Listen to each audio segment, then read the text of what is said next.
यहाँ से स्टार्ट करेंगे। दृष्टि के यहाँ पर मेंटरशिप टेस्ट है, यूपीएससी आईएएस प्री एग्जाम 2027 का जो है उसके लिए, ठीक है। एकदम लेटेस्ट पेपर है। देखो आपको ये अच्छी याद रखना है कि पेपर अभी बहुत से लोग करा रहे हैं, है ना। तो क्या है, अभी 3 से जाके 5, 6, 7, 8 ऐसे करा दिए लोगों ने। लेकिन जो रियल यहाँ पर अभी तीसरा पेपर हुआ है वो मैं आपको यहाँ से करा रहा हूँ। चौथा पेपर अभी संडे को कल होगा, वो हम लोग करेंगे, है ना। तो देखो जो पेपर कोचिंग करा रही है वही पेपर हम लोग करा रहे हैं, यानी कि 2 साल पुराना पेपर उठाया, उसको एडिट करके मैंने बता दिया कि हाँ ये पेपर आज का है। क्योंकि बहुत लोगों ने ऐसा करा है, जैसे विजन का टेस्ट अभी करीब 4-5 आया हुआ है ना। लेकिन लोगों ने 8-8, 9 करा दिया, वो सब पहले पेपर एडिट करके। तो उन सब चीज़ से बचना है आपको, है ना। एकदम लेटेस्ट पेपर है। बाकी कुछ डाउट रहेगा तो पूछ सकते हो आप कमेंट करके, या टेलीग्राम पे जुड़ करके पूछ सकते हो, राइट। तो एकदम सही से चीज़ों को देखना है कि क्या रियल है क्या सही है ना। तो फेक के चक्कर में नहीं रहना है और रियल चीज़ों को फॉलो करना है, जो असली है, जो सही है ना। और फालतू में टाइम अपना यूट्यूब पे ज़्यादा वेस्ट नहीं करना है, ठीक है। सबसे अच्छी बात ये। आगे आते हैं, देखो देख लेंगे क्वेश्चन। पार्ट 1 यहाँ से हम लोग कवर कर चुके हैं, जिसमें 1 से 50 क्वेश्चन के आसपास हो गए थे, है ना। उसके बाद से आगे से क्वेश्चन करेंगे 51 या 52 जो भी होगा, और 100 क्वेश्चन तक कवर करेंगे, राइट। इसमें टॉपिक है आर्टिकल्चर का, मैपिंग का, करंट अफेयर्स का भी। कल एक पेपर और होने वाला है, चौथा नंबर, वो हम लोग भी मंडे को करेंगे, ठीक है। आते स्टार्ट करते हैं, और विजन एस का हम लोग भी स्टार्ट करेंगे कल से। आते क्वेश्चन नंबर 1 से देखते हैं। क्वेश्चन 1 नहीं, क्वेश्चन नंबर 51 या 52 जो भी होगा वहां से स्टार्ट करते हैं जहां से छोड़े थे हम लोगों ने। 51 से स्टार्ट करते हैं, यहां से देखते हैं। 51 नंबर है, इसमें बोला जैन धर्म के संबंध में विचार करना है। पहली बात है अनेकांतवाद, और यहाँ पर जो स्यादात है उससे मिलकर इस बात का जोर देते हैं कि यद्यपि वास्तविकता वस्तुनिष्ठ है, तथापि इसके बारे में मानवीय निर्णय अनिवार्य रूप से सशर्त होता है। पहला क्या होगा, 51 का पहला स्टेटमेंट यहाँ से करेक्ट है। सेकंड, त्रिरत्न सम्यक दर्शन, सम्यक ज्ञान, सम्यक चरित्र को या आचरण को एक नैतिक अनुशासन में जोड़ता है, जो कर्म बंधन से मुक्ति की ओर ले जाता है। सेकंड भी सही है। तीसरा, चूंकि वास्तविकता बहुआयामी है, अतः स्याद्रात का निष्कर्ष है कि वस्तुनिष्ठ सत्य को जाना नहीं जा सकता है, और सभी प्रतिज्ञप्तियां समान रूप से मान होती हैं। तीसरी बात गलत है, क्योंकि यहाँ पर स्यादवाद जो है ये वस्तुनिष्ठ सत्य की अस्तित्व से इनकार नहीं करता है, और न ही ये दावा करता है कि सभी प्रतिज्ञप्तियां समान रूप से मान्य होंगी। ये केवल इस बात पर बल देती है कि प्रत्येक प्रतिज्ञप्ति को एक विशेष दृष्टिकोण से समझना चाहिए। आंसर क्या होगा, 1 करेक्ट है ना, और दूसरा भी करेक्ट था। 1 करेक्ट है, दूसरा करेक्ट है, तीसरा गलत है। तो आंसर यहां से क्या होगा, 1 और 2 सही है। क्वेश्चन नंबर 52 52 नंबर है। निम्नलिखित में से दार्शनिक और उनकी दार्शनिक प्रणाली के बारे में विचार करना है। दार्शनिक प्रणाली कौन सा सही सम्मिलित नहीं है? सही सम्मिलित नहीं है, ये हो जाएगा रामानुज विशिष्टाद्वैतवाद, ये तो करेक्ट है।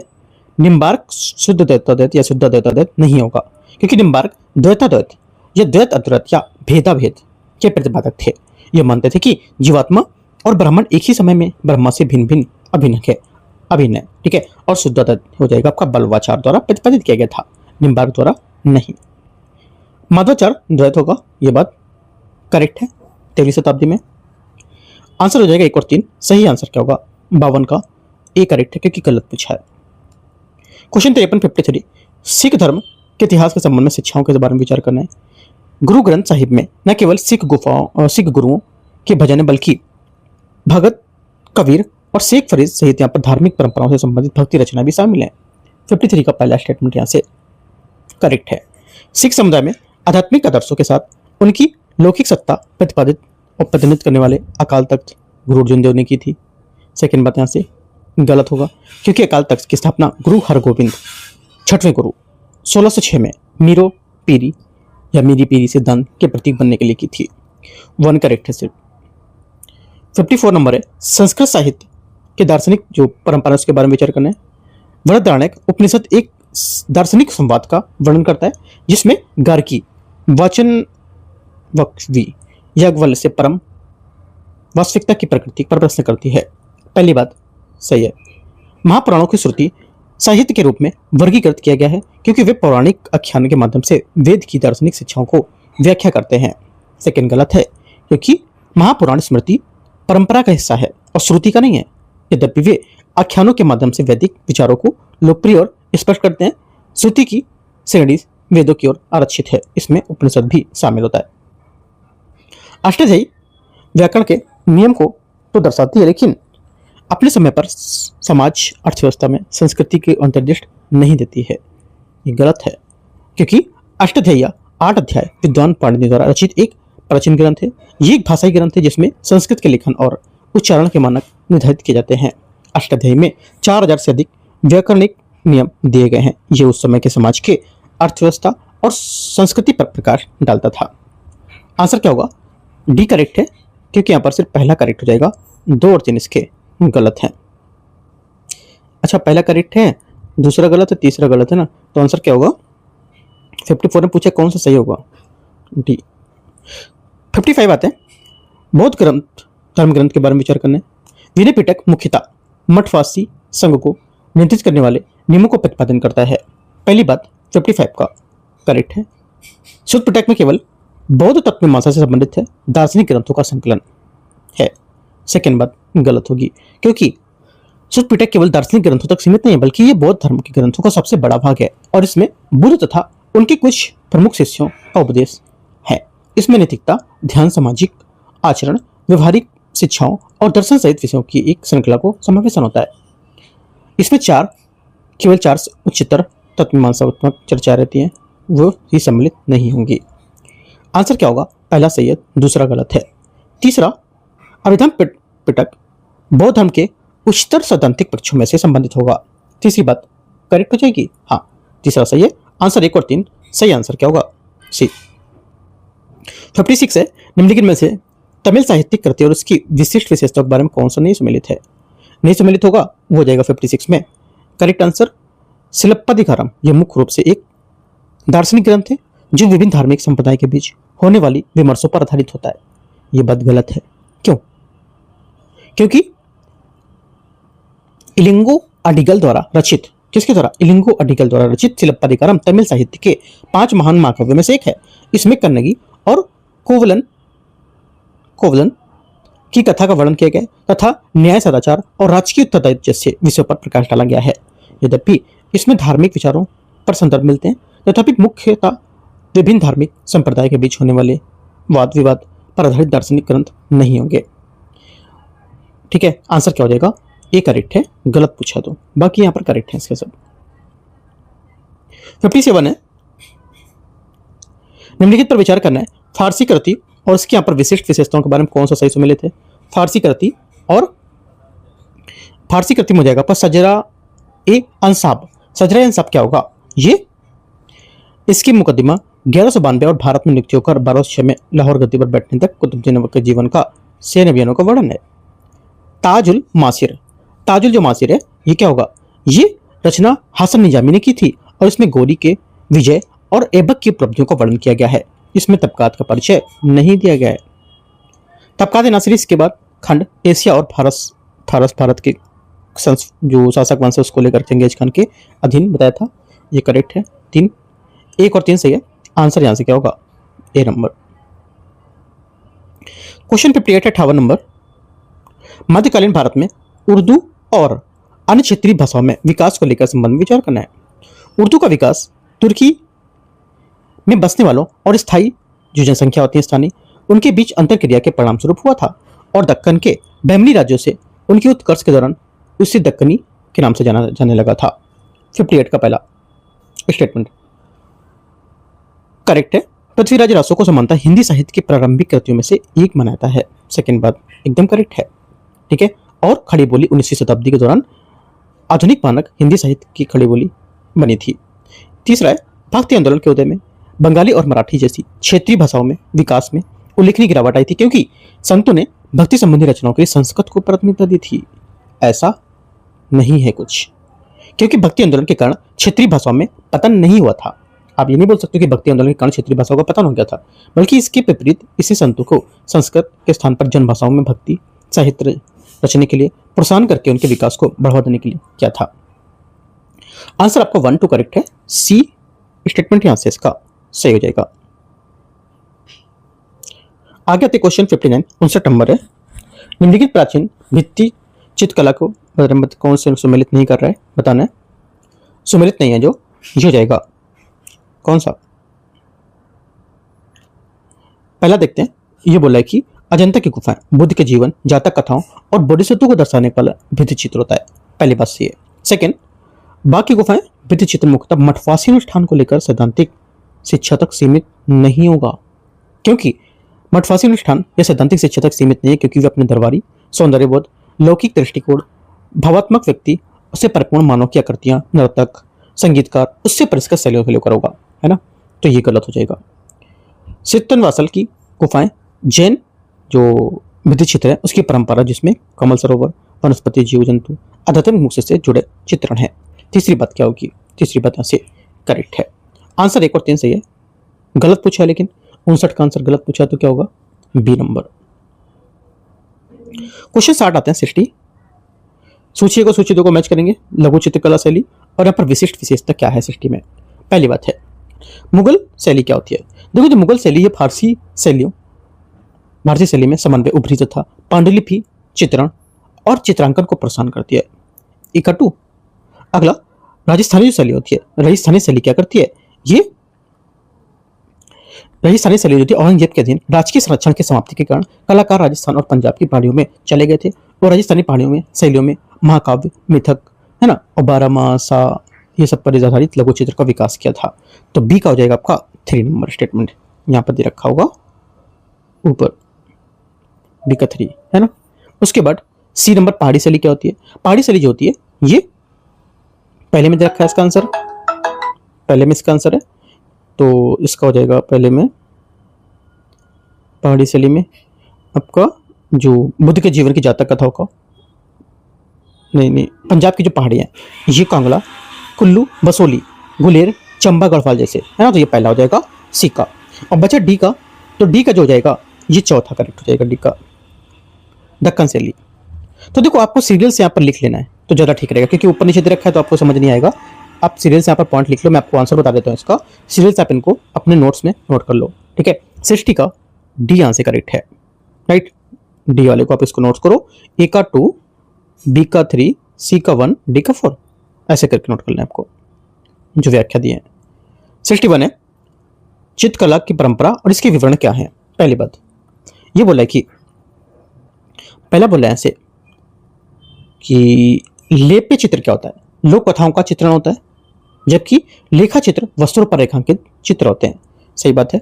धूलि चित्र क्या होता है? फर्श पर बनाया गया चित्रकारी होता है एक तरह से, एकदम करेक्ट है। और चौथी बात है ओडिशा पर चित्रकला, विस्तृत रंगीन चित्र जो सामान्यतः कपड़े पर बनाए जाते हैं और हिंदू देवी देवताओं की कथा का चित्रित करते हैं। चारों बातें करेक्ट हैं। 61 का आंसर 1, 2, 3, 4 डी। क्वेश्चन नंबर 62 है।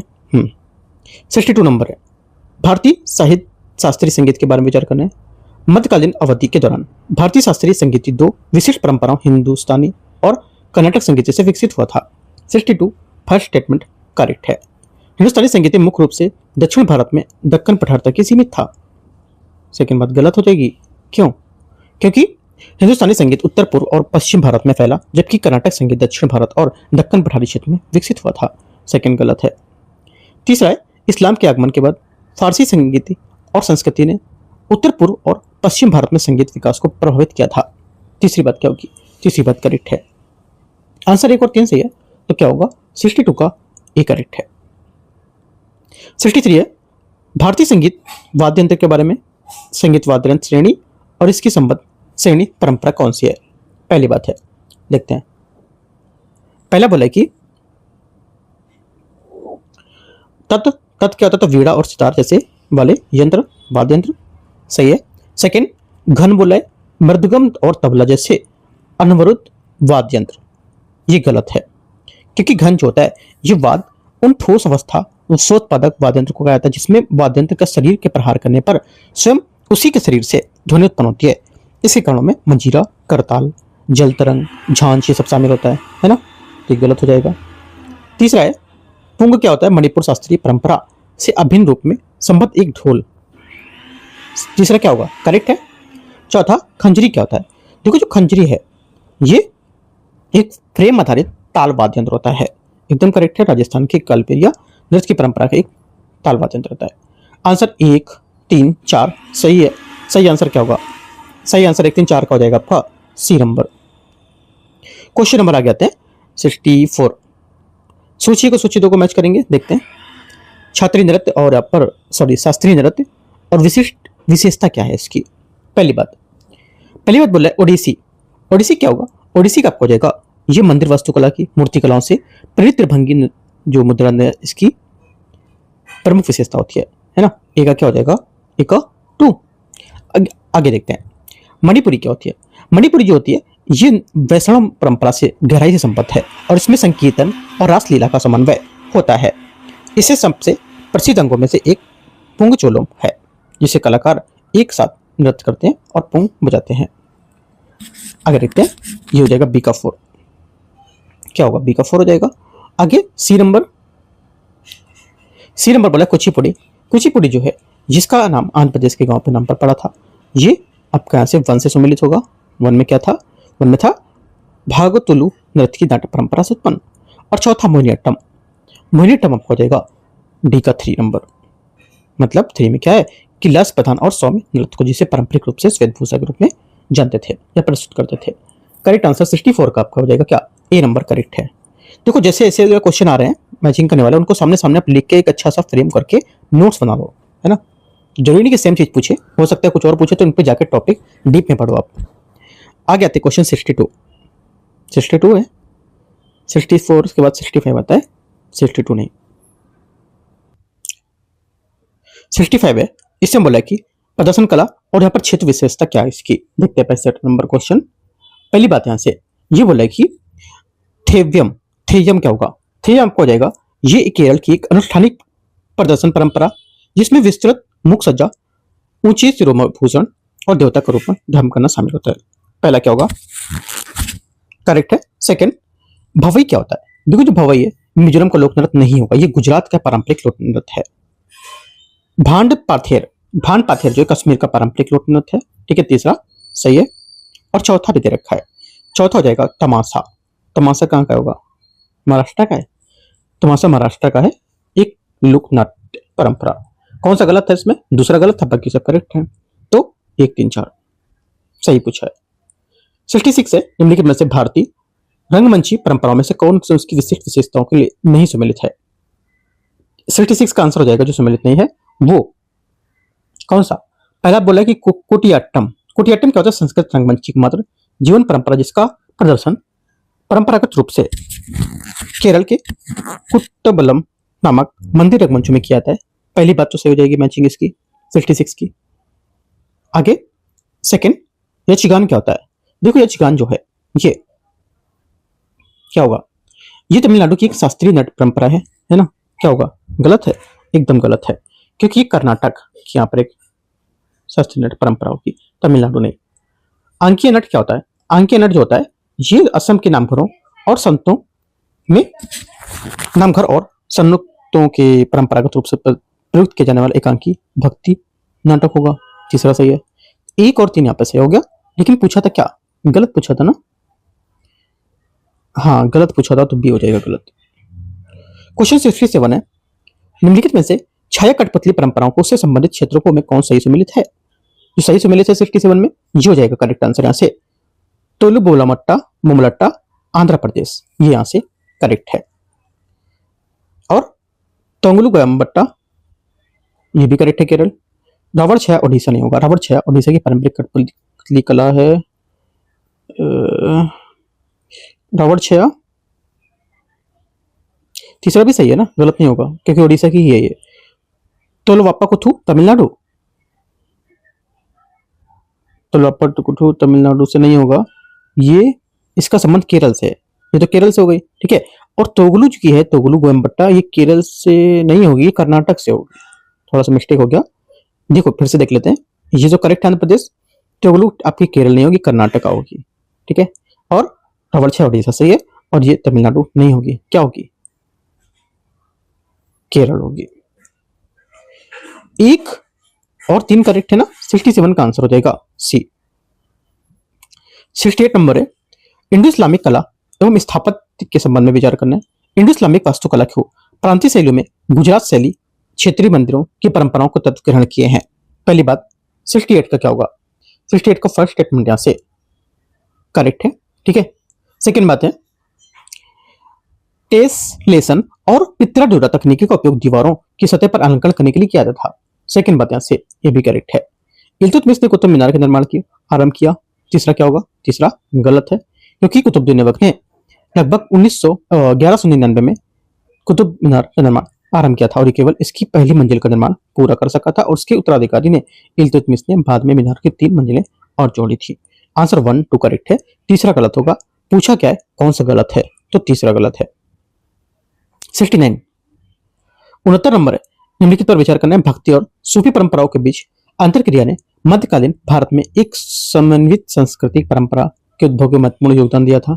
69 पहला करेक्ट है। सेकंड, अच्छा सेकंड नहीं, इसी में पहला मतलब ये पूरी बात बोल रहा है ना, ये पूरी यहाँ पर अभिकथन बोल रहा है, इसके हिसाब से बताना है।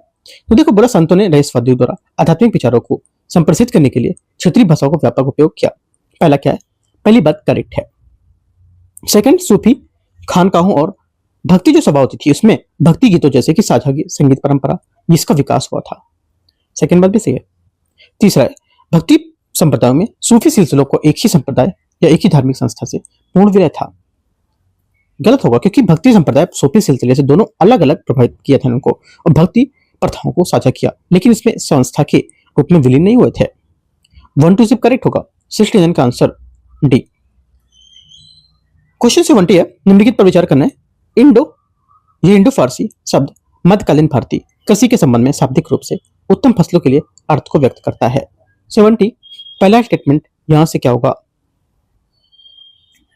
ये बोला है। दूसरा, मुगल राज में किसानों को इन फसलों की खेती के लिए सक्रिय रूप से प्रोत्साहित करता था, क्योंकि इन्हें समान खाद्यान्न फसलों की तुलना में काफी अधिक राजस्व होता था।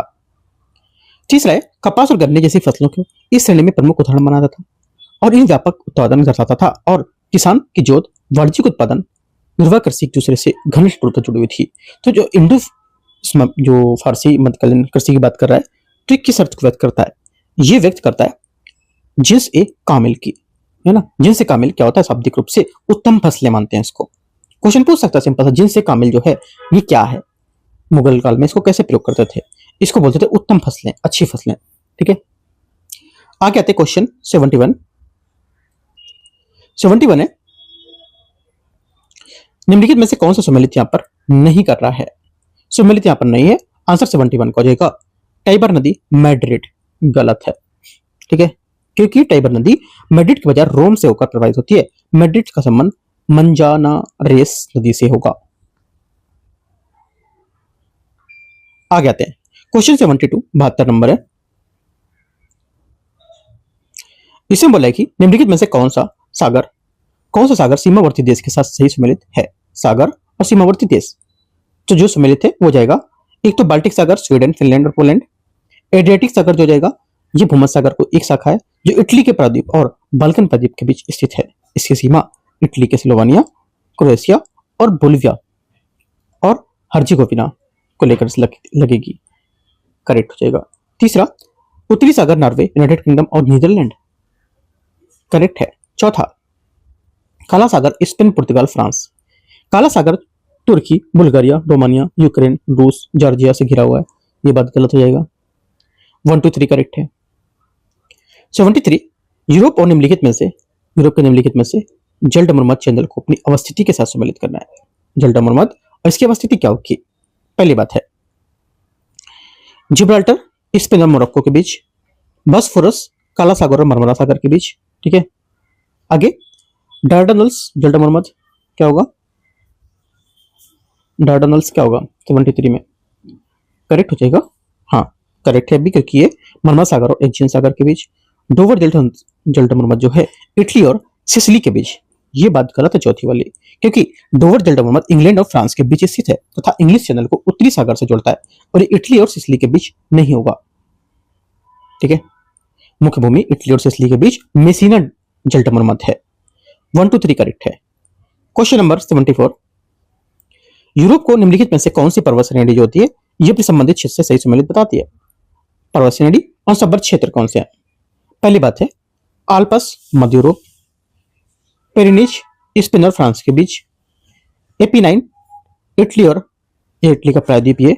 चौथी बात है कार्थेपियन, इरेबियाई प्रायद्वीप नहीं होगा इसमें, कार्पेथियन जो है पर्वत नदी मध्य यूरोप, पूर्वी यूरोप में स्थित, और स्लोवाकिया, पोलैंड, यूक्रेन की रोमानिया जैसे देशों से होकर गुजरेगी। तो ये बात गलत हो जाएगी। 1 2 3 करेक्ट है। आंसर है 74। 75 आते हैं। निम्नलिखित पर विचार करना है। पहली बात है, स्विट्जरलैंड मध्य यूरोप में स्थित एक स्थल रुद्र देश है। पहली बात क्या होगा? 75 का फर्स्ट स्टेटमेंट करेक्ट है। ऑस्ट्रिया के भूमध्य सागर तक सीधी पहुंच है। सेकंड गलत है, क्योंकि ऑस्ट्रिया भी मध्य यूरोप में स्थित एक स्थल रुद्र देश है, इसकी भूमध्य सागर तक सीधी पहुंच नहीं है।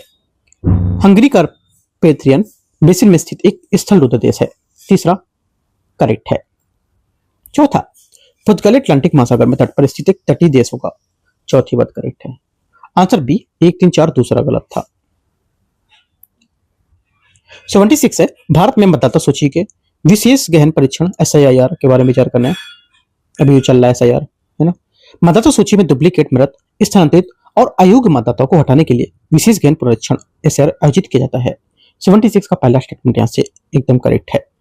विशेष गहन परीक्षण SIR को संवैधानिक समर्थन अनुच्छेद 324 और वैधानिक समर्थन लोक प्रजातंत्र अधिनियम 1950 की धारा 21(3) से प्राप्त होता है। करेक्ट है। तीसरी बात है, SIR प्रक्रिया के दौरान आधार को भारत निर्वाचन आयोग द्वारा नागरिकता के निर्णय या निर्णायक प्रमाण के रूप में मान्यता दी गई है। गलत है, क्योंकि हालांकि आधार को एक स्वीकार पहचान दस्तावेज के रूप में मान्यता दी गई, लेकिन निर्वाचन आयोग ने स्पष्ट किया कि यह नागरिकता का प्रमाण नहीं है, इसलिए SIR प्रक्रिया के दौरान इसे नागरिकता के निर्णायक प्रमाण के रूप में नहीं माना जाएगा। 1 2 करेक्ट है। 77 है, प्रधानमंत्री ग्राम सड़क योजना के बारे में।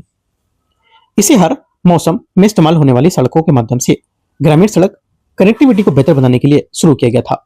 77 का पहला स्टेटमेंट करेक्ट है। प्रधानमंत्री ग्राम सड़क योजना के अंतर्गत संपूर्ण भारत में केंद्र और राज्य सरकारें परियोजना लागत के समान रूप से वहन करेंगी। ये बात गलत है, क्योंकि यह योजना संपूर्ण देश में एक समान 50-50% वित्त पोषण मॉडल का क्या करेंगी, ये पालन नहीं करती हैं। ये अधिकांश राज्य 60-40 रेशियो को लेकर के करती है, जबकि उत्तर पूर्व में हिमालय राज्य में 90-10 की रेशियो में, 90 और 10 में। तो ये गलत होगा। 1 करेक्ट है। 78 आते हैं, जन सुरक्षा योजनाओं के बारे में विचार करना है। प्रधानमंत्री सुरक्षा बीमा योजना आकस्मिक मृत्यु की आवश्यकता के लिए बीमा कवर प्रदान करती है। पहली बात करेक्ट है। प्रधानमंत्री जीवन ज्योति बीमा योजना के तहत अभिदाता की मृत्यु की स्थिति में नामित व्यक्ति नॉमिनी को 5 लाख मिलते हैं रुपए। सेकंड गलत है। कितना मिलेगा? 2 लाख रुपए का कवर प्रदान करती है, 5 लाख का नहीं। 1 करेक्ट है। 79 राष्ट्रीय अपराध रिकॉर्ड ब्यूरो के बारे में। इसकी स्थापना 1986 में टंडन समिति की राष्ट्रीय पुलिस आयोग की संस्थाओं के पश्चात की गई थी। 79 का पहला करेक्ट है। यह ब्यूरो विधि एवं न्याय मंत्रालय के अंतर्गत एक संबद्ध कार्यालय के रूप में काम करता है। सेकंड गलत है, क्योंकि NCRB गृह मंत्रालय ministry of home affair MHA के अंतर्गत कार्य करता है, न कि विधि एवं न्याय मंत्रालय के तहत। गलत होगा। तीसरा, भारत में आकस्मिक मृत्यु एवं आत्महत्या तथा भारत में कारागार सांख्यिकी इस निकाय द्वारा प्रकाशित प्रमुख वार्षिक रिपोर्ट शामिल है। तीसरी बात यहां से करेक्ट है। आंसर 1 और 3 सी।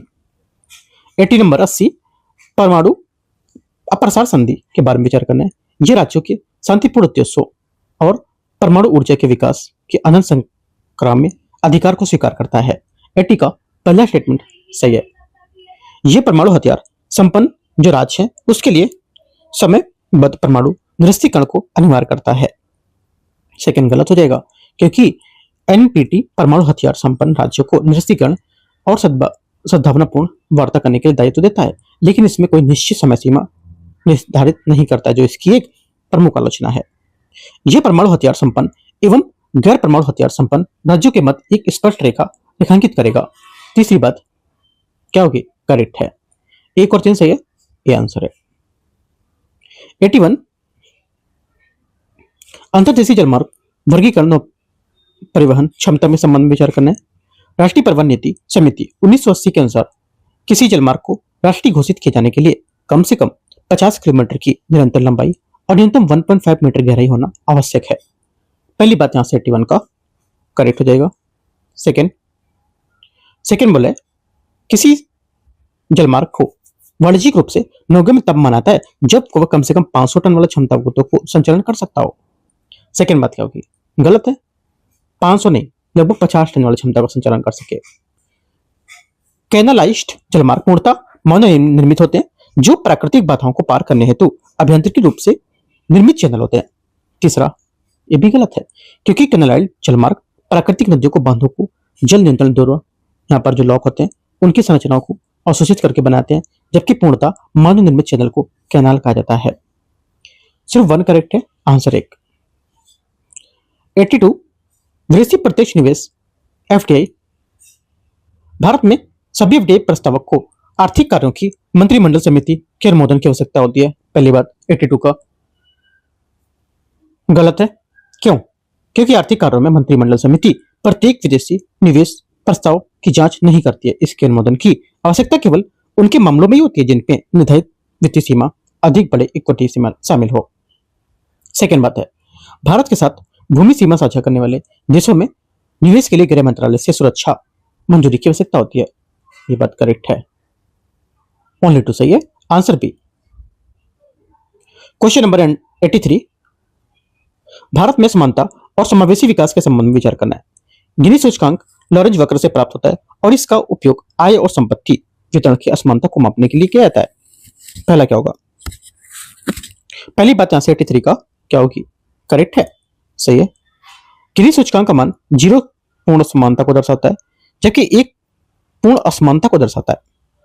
83 का सेकंड गलत हो जाएगा, उल्टा बता रहा है क्योंकि गिनी गुणांक का 0 से 1 के मध्य मान होता है जहां 0 पूर्ण समानता तथा 1 पूर्ण समानता को प्रदर्शित करता है। अर्थात ऐसी स्थिति में जिसमें समस्त आय या संपत्ति एक ही व्यक्ति के पास केंद्रित हो।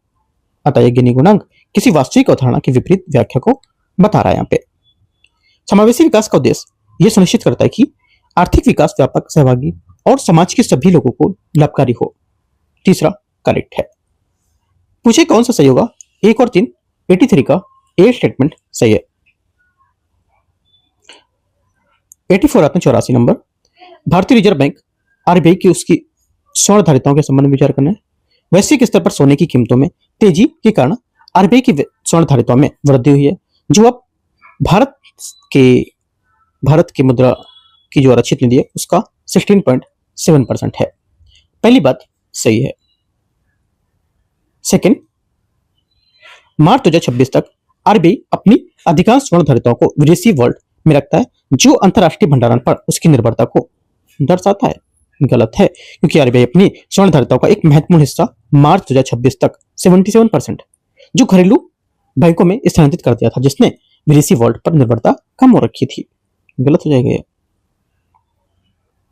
तीसरा है, घरेलू स्वर्ण धारिताओं में वृद्धि की प्रवृत्ति वैश्विक अनिश्चितताओं की विशेष रूप से वर्ष 2022 के रूस यूक्रेन संघर्ष के बाद एक प्रतिक्रिया है। तीसरा करेक्ट है, आंसर 1 और 3 सही है, करेक्ट आंसर है। 85 नंबर 85 नंबर, फ्लू गैस डिसल्फ्राइजेशन तकनीकी के संबंध में विचार करना है। इसका उपयोग मुख्य रूप से इलेक्ट्रोस्टैटिक प्रेसिपिटेटर से पहले फ्लू गैसों से फ्लाइस जैसे जो कॉलम्स को हटाने के लिए किया जाता है। 85 पहला स्टेटमेंट यहां से क्या होगा? गलत है। पहली बात गलत हो जाएगी क्योंकि फ्लू गैस डिसल्फ्राइजेशन को विशेष रूप से सल्फर डाइऑक्साइड को हटाने के लिए डिजाइन किया गया ना कि पार्टिकुलर मैटर इलेक्ट्रोलिटिक और प्रोपिसिपेटर्स को, ये है ना, ठीक गलत हो जाएगा। सेकंड बात है, सबसे समान एफजीडी मतलब फ्लू गैस डिसल्फ्राइजेशन, इसकी प्रणालियां अम्ल क्षार उदासीनीकरण के रासायनिक जो सिद्धांत होते हैं उस पर आधारित होती है जिसमें एक क्षारीय स्त्री जो होता है अम्लीय SO2 के साथ प्रक्रिया करती है या अभिक्रिया करेगी। सेकंड करेक्ट है ना, क्योंकि यहाँ पर SO2 एक अम्लीय गैस है और इसे क्षारीय गैस या क्षारीय पदार्थ जैसे चूना, पत्थर या चूना के समुद्री जल उसके साथ अभिक्रिया करके हटा जाता है। ये एक पारंपरिक अम्ल क्षार उदासीनीकरण अभिक्रिया है। सही है। तीसरा है, वेट स्क्रबर एक उप उत्पाद जिप्सम उत्पन्न करता है जिसका निर्माण उद्योग व्यावसायिक रूप से उपयोग किया जाता है। तीसरा करेक्ट है, आंसर 2 और 3 सही, आंसर बी। 86 नंबर है 86, भारत में आक्रामक विदेशी प्रजातियों के बारे में विचार करना है। आईएएस का मतलब ये नहीं होता है कि आईएएस सोचो कि हाँ आक्रामक विदेशी प्रजातियां, नहीं, ठीक है, इसका शॉर्ट फॉर्म है ये। 86 का। ठीक है, तो पहली बात है, भारत में विभिन्न आक्रामक प्रजातियों को मूल रूप से औपनिवेशिक काल के दौरान आर्थिक और अलंकारिक उद्देश्यों के लिए लाया गया था।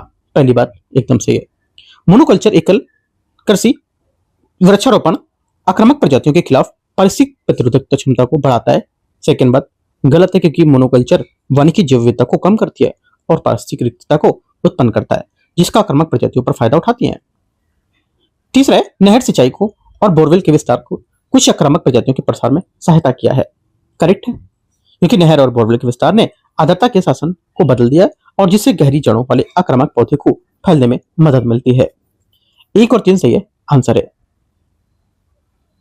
87 आते हैं। 87 नंबर है, समुद्री ऑयल स्पिल परिणाम के बारे में विचार करना है। ये समुद्री स्तनधारियों और जो पक्षी होते हैं उसमें उष्मारोधन तथा उत्प्लवन की क्षमता को प्रभावित कर सकते हैं, जिसके परिणाम स्वरूप हाइपोथर्मिया की स्थिति उत्पन्न हो सकती है। पहला क्या होगा, पहला स्टेटमेंट 87 का से करेक्ट है। सेकंड, ये प्रकाश और ऑक्सीजन में बाधा डालकर मैंग्रोव एवं प्रवाल भित्तियों जैसे तटीय पारिस्थितिक तंत्रों में विनाश करते हैं। सेकंड बात क्या होगी, ये भी करेक्ट है। तीसरा, ये समुद्री खाद्य श्रृंखला में विषाक्त पदार्थों जैसे जैव संचयन के माध्यम से मानव स्वास्थ्य को प्रभावित कर सकता है। तीसरा क्या होगा, तीसरा स्टेटमेंट भी करेक्ट है। 1, 2, 3 तीनों सही है, आंसर यहां से डी। 88 नंबर है, इंटरनेशनल बिग कैट अलायंस के बारे में विचार करना है। किन की प्रजातियों निम्नलिखित में से किन प्रजातियों को आधिकारिक रूप से संरक्षण लक्षित किया गया है। करेक्ट आंसर हो जाएगा 88 का। एक तो क्या, शेर, ठीक है, जगुआर और बाघ तीनों करेक्ट, लेकिन यहाँ पर कैराकल इसमें नहीं होगा। ठीक है, कैराकल इसमें, क्योंकि कैराकल यद्यपि भारत में अन्य क्षेत्रों में पाई जाने वाली एक महत्वपूर्ण जंगली बिल्ली है, किंतु इसे आईबीसीए के लक्षित 7 बड़ी बिल्लियों में शामिल नहीं किया गया। 1, 2, 3 करेक्ट है, आंसर यहां से बी। 89 89 नंबर है, बोले कि दरियाई घोड़ों के संबंध में विचार करना है। आयुसीएन रेड लिस्ट में इन्हें अल्प चिंताग्रस्त श्रेणी में रखा गया है। 89 का पहला स्टेटमेंट यहां से गलत है, क्योंकि इनको वल्नरेबल सुभेद में रखा गया है। ये मूल रूप से उप सहारा अफ्रीका में पाए जाते हैं। करेक्ट है, और अर्जली स्तनधारी होते हैं। केवल 2 सही है, बी। 90 नंबर है, 90 बांदीपुर टाइगर रिजर्व के बारे में विचार करना है कि इसमें किस बड़े पारिस्थितिक तंत्र का हिस्सा है। 90 का करेक्ट आंसर हो जाएगा, ये है एक तो नीलगिरी बायोस्फीयर रिजर्व का हिस्सा, मैसूर हाथी रिजर्व और पश्चिमी घाट जैव विविधता क्षेत्र। तीनों बातें यहां पर 90 का करेक्ट हो जाएगा, डी नंबर। आगे क्वेश्चन आते हैं 93 91 कान्हा टाइगर रिजर्व के बारे में विचार करना है। पहली बात है, यह मध्य प्रदेश के सतपुड़ा पहाड़ियों में मैकाल श्रेणी में स्थित है। पहली बात करेक्ट है। सेकंड, इसी वर्ष 1973 में पुरी टाइगर के अंतर्गत लाया गया था। सेकंड बात सही है। यह पश्चिमी घाट जैव विविधता हॉटस्पॉट का हिस्सा है। गलत होगा, क्योंकि कान्हा भारतीय वन जो उच्च भूमि में स्थित है, न कि पश्चिमी घाट जैव विविधता हॉटस्पॉट में। 1, 2 करेक्ट है, आंसर यहां से ए। 91 92 निम्नलिखित में से कौन सा क्षेत्र पारंपरिक रूप से पैसिफिक रिंग ऑफ फायर भौगोलिक विस्तार का हिस्सा नहीं माना जाता है। आंसर हो जाएगा 92 का करेक्ट आंसर। ये नहीं मानते किसको, अफ्रीका का पश्चिमी तट। पैसिफिक रिंग ऑफ फायर जिसे परिप्रशांत पेटी के समान रूप भी जाना जाता है, इसे प्रशांत महासागर के बेसिन के रूप में विशाल बड़े घोड़े के दाल के आकार का क्षेत्र होता है, जिसे इसकी विशेषता बार बार आने वाले भूकंप ज्वालामुखी का विस्फोट होता है। ये लगभग 40,000 किलोमीटर तक फैला हुआ है और ये दुनिया का लगभग 75% सक्रिय और निष्क्रिय ज्वालामुखियों का घर मानते हैं। 93 आते हैं। 93 नंबर है, राष्ट्रीय भौगोलिक दिवस के बारे में विचार करना है। ये पोखरण सेकंड परमाणु हथियारों की जो परीक्षण की वर्षगांठ को चिन्हित करता है। ठीक है, और साथ ही त्रिशूल मिसाइल तथा हंसा 3 विमान के सफल परीक्षणों को दर्शाता है। 93 का पहला स्टेटमेंट यहां से करेक्ट है। सेकंड बात है, सेकंड बोल रहा है कि इस दिवस को पहली बार 1999 में आधिकारिक रूप से मनाया गया था, ताकि भारत के परमाणु हथियार संपन्न देशों के समूह को प्रवेश में मान्यता दी जा सके। दोनों बातें सही हैं, आंसर सी। 94 है, मेटा मटेरियल्स के बारे में विचार करना है। ये बल की दिशा में परिवर्तन होने पर भी अपना व्यवहार समान बनाए रखते हैं। पहली बात यहां से क्या होगी, गलत है, क्योंकि ये क्या होता है, ये दिशात्मक निर्भरता कुछ आधुनिक अनुकूली मटेरियल और प्रणाली को लेकर के एक विशेषता बताते हैं। ठीक है, समान बनाए देखते हैं, इनका व्यवहार अलग अलग हो सकता है। सेकेंड है, उनके गुणों और मुख्य रूप से उसकी आंतरिक संरचना पर निर्भर करते हैं, ना कि केवल उनकी रासायनिक संरचना पर। ये बात करेक्ट है, क्योंकि यहाँ पर मेटामटेरियल जो होते हैं कृत्रिम रूप से अभिकल्पित पदार्थ होते हैं और जिनके भौतिक गुण मुख्य रूप से उनकी डिजाइन की गई सूक्ष्म संरचना से उत्पन्न होते हैं, ना कि केवल उनकी रासायनिक संरचना से। यही कारण है कि असामान्य यांत्रिक और भौतिक व्यवहार प्रदर्शित कर सकते हैं। आंसर यहाँ से ओनली टू करेक्ट है। 95 आते हैं बाह्य अंतरिक्ष शासन के संबंध में अंतर्राष्ट्रीय कानूनी ढांचों के बारे में विचार करना है। बाह्य अंतरिक्ष संधि 1967 में अनुसार राज्य अपने राष्ट्रीय अंतरिक्ष गतिविधियों के लिए जिम्मेदार होता है, जिसमें निजी संस्थाएं अभिकर्ता भी शामिल होती हैं। पहली बात सही है। दायित्व अभी समय 1972 पृथ्वी पर अंतरिक्ष वस्तुओं द्वारा होने वाले नुकसान के लिए पूर्णतः उत्तरदायी निर्धारण करती है। सेकंड करेक्ट होगा। मौजूदा संधियां कक्षीय ऑर्बिटल संघर्षों को नियंत्रित करने के लिए बाध्यकारी प्रवर्तन तंत्र प्रदान करेंगी। गलत है, क्योंकि वर्तमान अंतरिक्ष कानून ढांचे में प्रबल प्रवर्तन तंत्र का अभाव होता है। ठीक है, तो बात गलत हो जाएगा। 1 2 करेक्ट है, यहां से आंसर सही पूछा है तो 95 का ए। 96 है, हाल ही में समाचारों में देखे गए मिशन दृष्टि है ना। मिशन दृष्टि क्या है? देखो, जो मिशन दृष्टि है ये हो जाएगा 96 का सही आंसर। विश्व का पहला ऐसा उपग्रह जिसे एक ही स्थान पर एक ही समय पर multi sensor optical synthetic aperture radar भू प्रक्षेपण के लिए डिजाइन किया गया था। बी यहां से क्या होगा, इसका आंसर हो जाएगा। 97 है, प्रोजेक्ट 17 के बारे में। प्रोजेक्ट 17 ए जो है INS महेंद्रगिरी प्रोजेक्ट 17 के तहत भारतीय नौसेना में शामिल किया गया पहला जहाज होगा। पहली बात गलत है, क्योंकि महेंद्रगिरी के छठे जहाज के रूप में भारतीय नौसेना में सौंपा गया है और 17 कार्यक्रम में कई फ्रिगेट शामिल हैं। सेकेंड है, प्रोजेक्ट 17 फ्रिगेट को भारत की समुद्री पहुंच को बढ़ाने के लिए ब्लू वाटर ऑपरेशन हेतु डिजाइन किया गया है। सेकंड क्या होगा? सेकंड यहां से करेक्ट है, आंसर केवल 2। 98 नंबर है 98 अंतर्राष्ट्रीय श्रमिक दिवस के बारे में विचार करना है। ये दिन शिकागो में हुई हर्माक्रेट घटना की स्मृति में मनाया था और मुख्य रूप से 8 घंटे दिवस की कार मांग को लेकर किया गया एक आंदोलन था। पहली बात यहां से करेक्ट है। वर्ष 1889 में अंतर्राष्ट्रीय श्रम संगठन ILO ने 1 मई को आधिकारिक रूप से अंतर्राष्ट्रीय श्रम दिवस घोषित किया। गलत है, क्योंकि 1 मई को अंतर्राष्ट्रीय श्रम दिवस घोषित करने का निर्णय 1889 द्वितीय अंतर्राष्ट्रीय सम्मेलन सेकंड जो इंटरनेशनल समिट थी उसके द्वारा लिया गया था, ना कि अंतर्राष्ट्रीय श्रम संगठन ILO द्वारा। ये गलत हो जाएगा। प्रारंभिक श्रमिक आंदोलन का मूल सिद्धांत यह था कि दिन को 3 समान भागों में बांटा जाए, 8 घंटे 8 घंटे और 8 घंटे में, है ना। मतलब कि 8 घंटे काम, 8 घंटे आराम और 8 घंटे व्यक्तिगत जीवन के लिए। तो तीसरा करेक्ट है, बी यहां से आंसर होगा केवल 2, 1 और 3। 99 नंबर है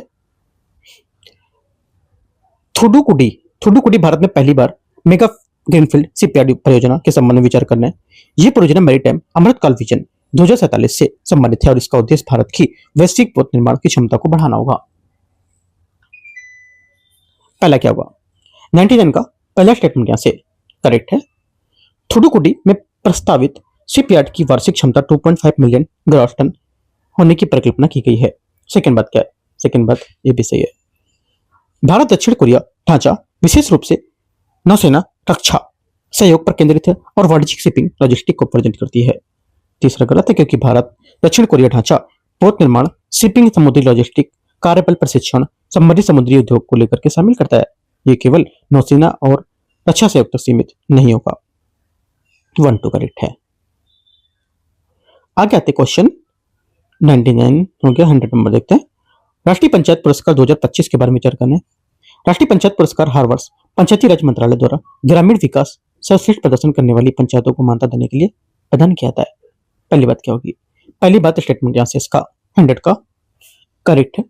सेकंड है दीनदयाल उपाध्याय पंचायत सतत विकास पुरस्कार पंचायत उन्नति सूचकांक और सतत विकास लक्ष्यों के स्थानीयकरण को विषय से जुड़ा हुआ है। सेकंड करेक्ट है। थर्ड तीसरा ये पुरस्कार ग्रामीण या ग्राम समाज की जो अभियान होते हैं, है ना, उनके अंतर्गत लागू किया जाता है, जो एक केंद्रीय क्षेत्र की योजना है। गलत है, क्योंकि ये पुरस्कार राष्ट्रीय ग्राम स्वराज अभियान के अंतर्गत संचालित पंचायत प्रोत्साहन योजना के तहत प्रदान किए जाते हैं। हालांकि एक केंद्र प्रायोजित योजना है, ना कि केंद्रीय क्षेत्र की योजना। आंसर क्या होगा? आंसर यहाँ से हो जाएगा 1 2 करेक्ट है, तो ये यहाँ से सही आंसर है।